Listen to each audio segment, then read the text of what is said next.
আমরা সেই তখন থেকে দেখে আসতেছি আমাদের কওমি প্রতিষ্ঠানগুলোতে, যেমন বর্তমানে আমি হাটহাজারীতে অবস্থান করছি, এই সমস্ত মাদারিসে কওমিয়ার মধ্যে কেউ যদি এই ধরনের অপকর্ম করে তাকে মাদ্রাসায় সুযোগ দেয় না। আপনি কি দেখছেন কখনো মাদ্রাসায় আবারও তাকে রেখে দিতে? তাকে কিন্তু একেবারে লাঞ্ছনার সাথে বিদায় করে। আসসালামু আলাইকুম ওয়া রাহমাতুল্লাহ। এই যে এই ব্যক্তিটা ভালো করে দেখেন, এই ব্যক্তিটা নাম হচ্ছে জাহাঙ্গীর।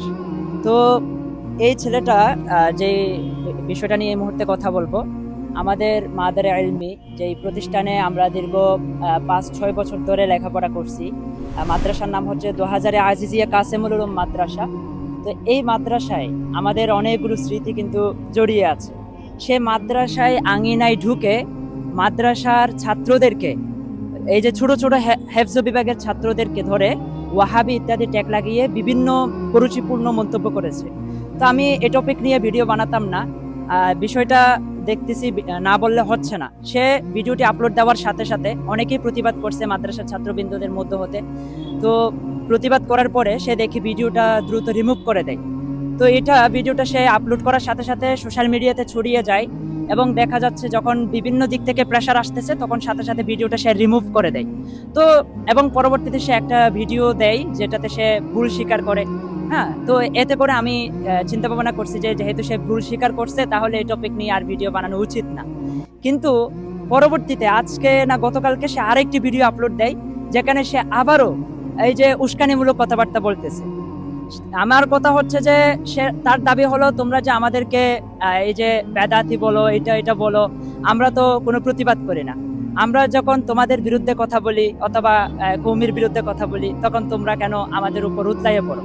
এটার প্রথম বিষয় হলো আমরা সে সমস্ত টপিক নিয়ে কথা বলি যেটা শরীয়ত সমর্থন দেয় না। যেটা সুন্নিয়তের মধ্যে কিন্তু সকলেই খারাপ না, অনেকগুলো মানুষ আছে, আমি নামগুলো উল্লেখ করছি না, ওনাদের অনেকগুলো আলেম ওলামা যারা হচ্ছে মাজারকে অস্বীকার করে, মাজারে সিজদা দেওয়া যাবে না এটার বিরুদ্ধাচরণ করে, তাদের পক্ষে কিন্তু আমরা কথা বলি এবং তাদের আলোচনায় কিন্তু আমরা যাই এবং শুনি। তো আমরা সুন্নিয়তের সকলের বিরুদ্ধে কথা বলি না। যারা ভণ্ড আছে, যারা হচ্ছে নতুন নতুন বিষয় ইসলামের মধ্যে ইনক্লুড করতে চায়, তাদের বিরুদ্ধে আমাদের অবস্থান। এখন কথা হচ্ছে তুমি একটি প্রতিষ্ঠানকে দায়ী করছো। তো প্রতিষ্ঠানের মধ্যে ভালো মন্দ থাকতে পারে, একজন মানুষ, প্রতিষ্ঠানের মধ্যে সকল মানুষকে কিন্তু তুমি সমান ক্যাটাগরিতে দেখতে পারবে না। আমাদের সে যদি দেওবন্দি তরিকারও হয়, সে কওমে লুতের যে একটা বিষয় আছে, এই বিষয়টা যদি সে নিজের মধ্যে অ্যাপ্লাই করে তাহলে সেক্ষেত্রে কিন্তু আমাদের অবস্থান তাদের বিরুদ্ধেও থাকে। যেমন রিসেন্টলি আরেকটি ঘটনা এখন সোশ্যাল মিডিয়াতে ঘটতেছে, সেটা হয়তো বা নেত্রকোনায় 13 বছর একটা মেয়ের কে ধর্ষণের যে একটা ব্যাপার স্যাপার, তার পেটে নাকি গর্ভধারণ হয়েছে, তো এতে করে হুজুরকে দায়ী করা হচ্ছে। তো এটা নিয়েও আবার সোশ্যাল মিডিয়াতে এদিক ওদিক ছড়াচ্ছে, কেউ বলতেছে তার নানা এটার মধ্যে ইয়াতে আছে, আবার বলতেছে কেউ হুজুর। তো নিরপেক্ষ বিচার হোক, এবং যদি এটার মধ্যে আসলে উস্তাদটা যদি দায়ী হয় তাহলে এটা আমাদের আর দেওবন্দি তরিকায় থাকে না। সে অপরাধ সেটা যেমনই হোক, তার সাথে কোনো ধর্মের কোনো সম্পৃক্ততা নেই, উপযুক্ত শাস্তি হবে, এটাই আমরা কামনা করি। আমরা সেই তখন থেকে দেখে আসতেছি আমাদের কওমি প্রতিষ্ঠানগুলোতে, যেমন বর্তমানে আমি হাটহাজারীতে অবস্থান করছি, এই সমস্ত মাদারিসে কওমিয়ার মধ্যে কেউ যদি এই ধরনের অপকর্ম করে তাকে মাদ্রাসায় সুযোগ দেয় না। আপনি কি দেখছেন কখনো মাদ্রাসায় আবারও তাকে রেখে দিতে? তাকে কিন্তু একেবারে লাঞ্ছনার সাথে বিদায় করে।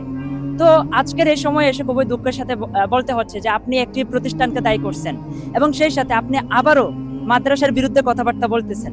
তো আমি সাধারণ জনতাকে বলবো, এই ব্যক্তিটাকে, এর বাসা হচ্ছে খাগড়িয়া, যেখানেই পাবেন গণদোলাই দিবেন, শুয়োরের বাচ্চা, যেখানেই পাবেন গণদোলাই দিবেন। এদেরকে ছাড় দেওয়া হবে না, এদেরকে ছাড় দেওয়া মানে ইসলামের জন্য ক্ষতি।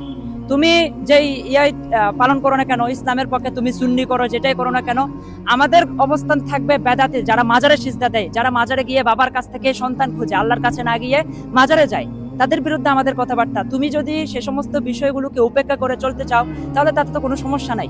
তো প্রতিষ্ঠানকে যদি কখনো আবার যদি দায়ী করতেছস তাহলে উন্মুক্তভাবে চ্যালেঞ্জ দিলাম তোর জন্য আমাদের এই যে উলামায়ে দেওবন্দ এবং সেই সাথে আমাদের যে সমস্ত ছাত্র ভাইরা রয়েছে সকলেই কিন্তু অ্যাকশন নিবে।